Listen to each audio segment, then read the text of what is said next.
I will say, if you have an org structure abroad, right, where people see development within the organization, where they feel that they're part of your company culture, right, that makes them a lot stickier in the long term, and that's what also makes them want to create value, because they feel like they have a vested interest in the firm, right? And so that's a huge, I think, a huge benefit that people don't realize.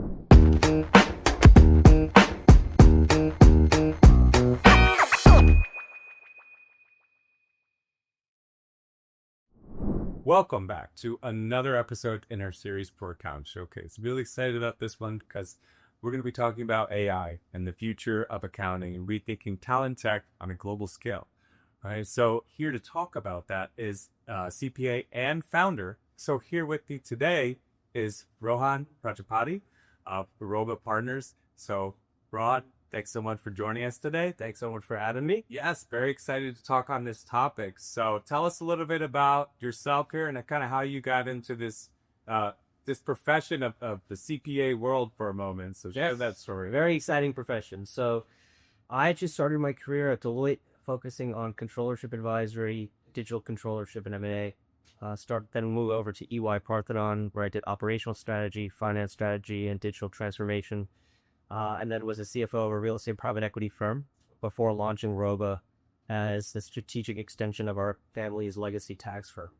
So Rova is a CAS firm that does controller advisory, CFO advisory, as well as a lot of operational and technology advisory. Yeah. And so you guys have a lot of background, and we're going to talk a lot on, kind of what's on everyone's mind with AI.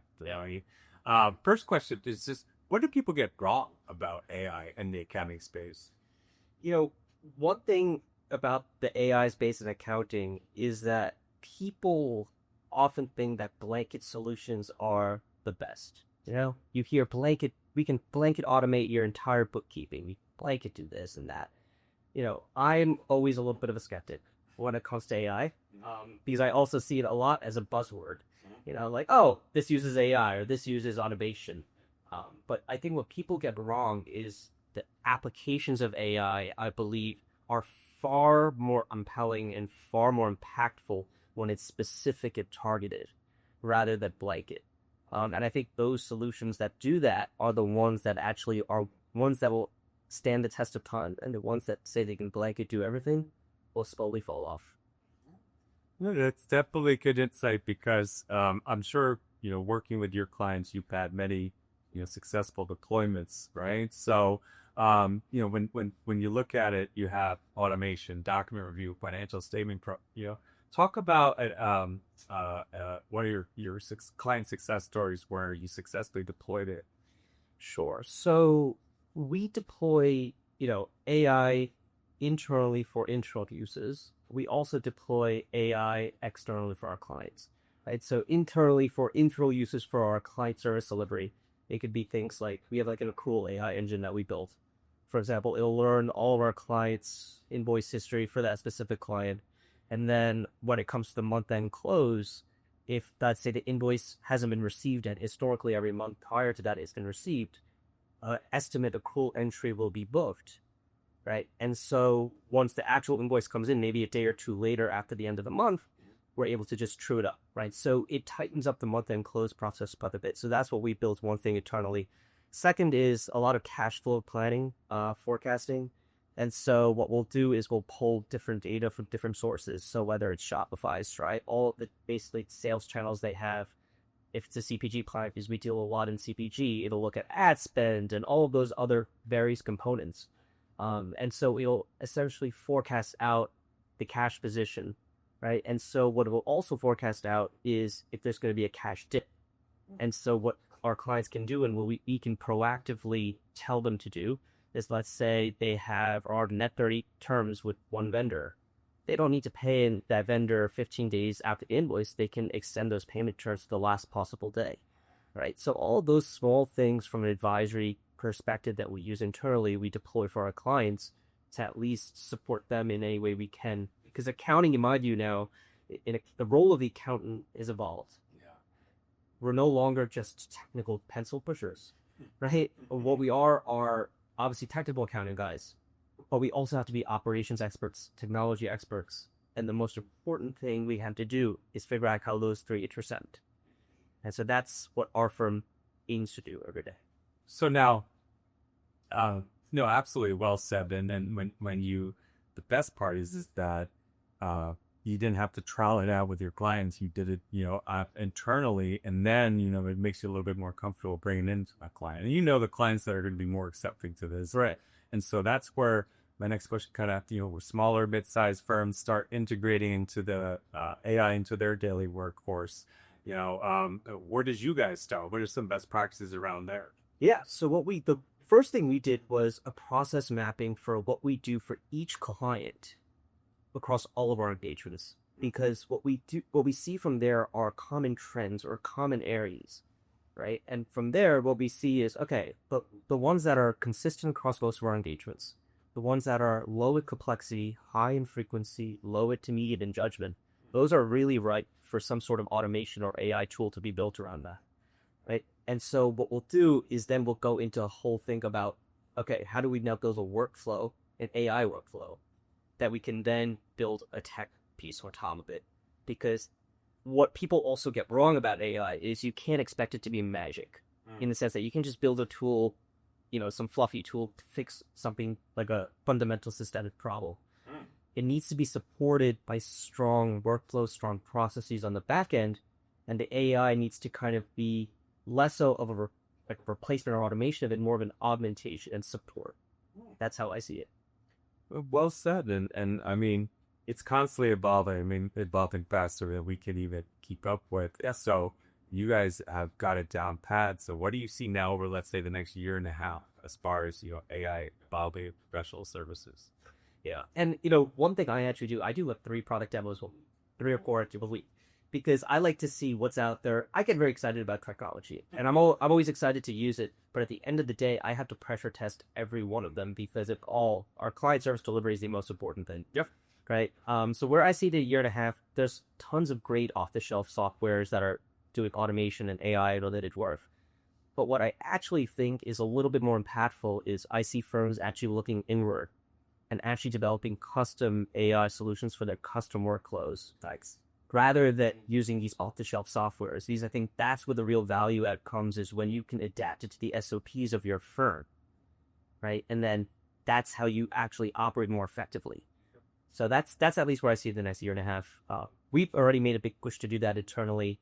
We do that internally for ourselves, also external for our clients. We have to deploy development teams and things like that. Yeah, we could tell that you're really passionate about AI, and it's important because at the end of the day, it's all about serving your client, and that's what drives you guys. Now, on a daily basis, a pain point that I hear all the time is talent, right? And domestic hiring is just it's just horrible nowadays, and labor costs are rising. The pipeline has already been shrunken, so many firms are looking offshore, right? But here's the issue. You have offshoring and outsourcing, which get intermingled quite a bit in 2 separate models, right? And so outsourcing has kind of traditional back office support. Instead, you guys and all of us are looking towards what's the next level, and that's that GCC. You'll hear, global capability centers. So tell us a little bit about, the challenges that you're seeing and that outsourcing model transitioning into that GCC. Yeah. I think people need to rethink their operating models internally, because what's happening, especially on the US side, talent is expensive, talent is hard to find, and we notice more and more talent is more fickle and less loyal to firms. So they're very quick to leave, go on to the other, right? And so internally, we have to think as industry, where else can we deploy talent strategically where it's not just a back office function anymore, but actually an integrated extension of front office, right? And that's the difference between outsourcing, which I see is a little bit more transactional back office tasks, and a global capacity center, which for all intents and purposes is just another office of the US firm, right? So you can actually have the org structure abroad, a lot of value creation. And I'll give you a quick example. My firm specifically, our entire execution engagement teams all sit in India. I'm the only person on the US side, right? And it seems to be a little bit crazy. But I will say this model has proven to work out well tenfold for us. All of our clients have been over the moon about their performance. And what's good is I can scale quickly. I can hire quickly. And India is a country of 1.4 billion people, and accounting and technology is a very big part of the culture there. And so the talent pipeline there is huge. And so honestly, India, I believe, is going to be the future for the U.S. accounting industry. I happen to agree. The being in this industry profession for 7 years, just the growth in that period, it's been incredible. And then you look at the 10 years prior to that, and like the infrastructure was kind of the issue there. Now out of the issue. Yeah, that's no longer an issue. Now everybody's got smartphones. Everybody's got like 3 smartphones. Exactly. Right? Exactly. And they catch on so quick. So what's that opportunities there? I mean, and then you look in the news today, right? So focus or Apple in the country are looking at India. Yeah. And I absolutely agree with you. And for us, a lot of value creation comes from our capacity center as well. So I'll give you a quick example. Yeah, so our team, and this goes with the technology piece as well. So what our team did was we were using a real estate ERP called Yard. So Yardi is one that's notoriously known to be hard to go into from an API perspective. It's hard to automate with, hard to integrate. But, our client wanted nice, clean reports and work papers, etc. from Yardi.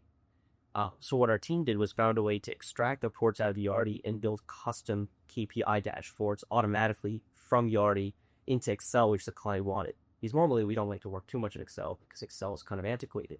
But the client wanted everything in Excel. So the team, even without my direction, just did that out of their own just spark, I guess. Yeah. And the client was so happy with the reports that were created that he introduced us to one of the top hoteliers in the country to do work for, because they were so happy with the value creation that our India team was doing. But they said, this is different. And he told me that this is different than outsourcing. This is actually added value to organization in a very different way. Yeah. And then folks that are listening in, these things don't happen overnight, right? You got to build out the processes, just like we're going to talk about using technology. So the same things happen here, happen over there too. And you give them that free decision making as well. They are empowered to do that. And then that's why you see success that you see with Rohan's. And I'll add one more thing, Chris.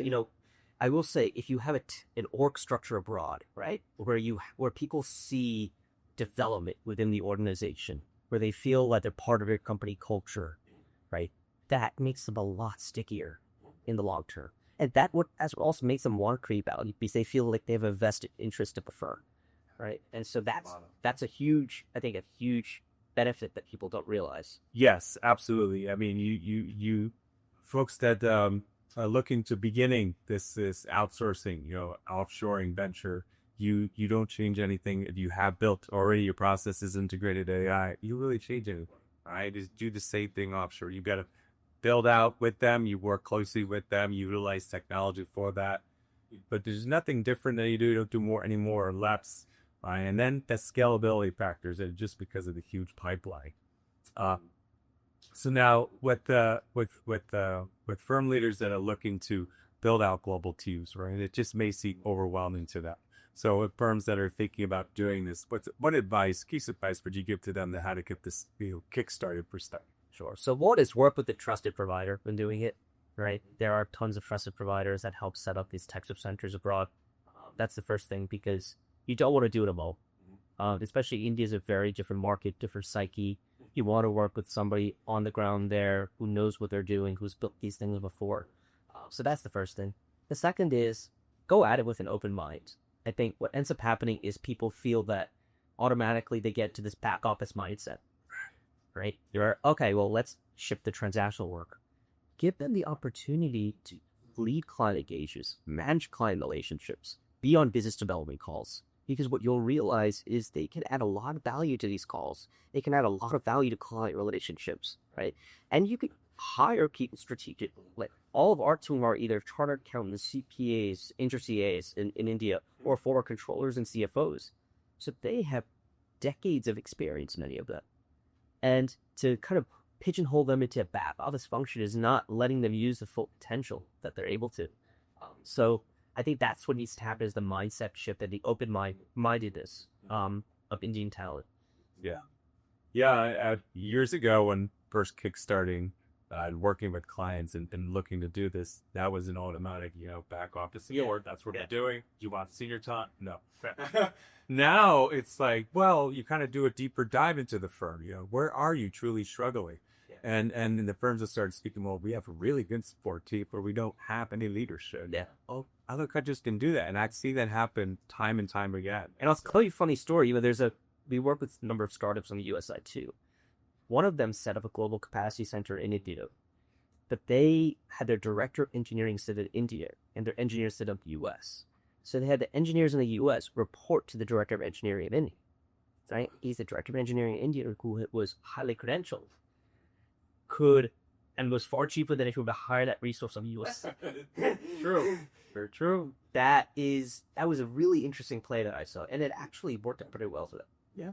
All right. So, great conversation today, just talking about AI and talent, right, on a global scale.